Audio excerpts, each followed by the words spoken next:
حاجات بلاش تعملهم لو انت بتعمل موف اون او بتتخطى شخص. بلاش تراقب. المراقبه هتخليك انت اللي بتصلحه من هنا بتبوظ اضعاف اضعافه من هنا، فبتخش في حلقه مفرغه مش بتخلص خالص.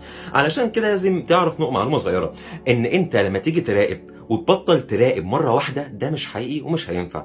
ان هنا مفيش قاعده انت واقف عليها، هتلاقي نفسك بعد كام يوم بترجع تراقب تاني. لكن الطريقه المضمونه اللي بالنسبه لي الناس بتاخدها معايا في جلسات وبتجيب نتائج كويسه جدا، المراقبه بالتدريج. فور اكزامبل، انت دلوقتي جالك خاطر في ذهنك اللي هو انا عايز اراقب دلوقتي، قول بينك وبين نفسك اوكي انا هراقب، بس بعد ساعه من دلوقتي مش دلوقتي. الساعه تعدي وراقب فعلا. وكل ما تراقب خلي مده مراقبتك صغيره، ما تقعدش تراقب لي ساعه ولا ساعتين، لا تراقب حبه 5 دقائق 10 دقائق بالكتير. تمام. تيجي مره تانية جالك الخاطر راقب، قول اوكي بس قبل ما انام، اليوم طويل لسه، فقبل ما تنام فعلا تراقب تلاقي الموضوع، وهكذا لحد ما هيجي عليك وقت انت هتعرفه كويس وهتفتكرني لما تيجي تلاقي ان انت ما بقاش عندك شغف انك تراقب اصلا، ما بقاش عندك دافع للمراقبه، لانك انت عملت كنترول لعقلك الباطن عن طريق حاجه اسمها LMP او برمجه اللغويه العصبيه. يعني ببساطه زي ما انت برمجت عقلك على الاحتياج للمراقبه، برمجت برضه عقلك على عدم الاحتياج للمراقبه.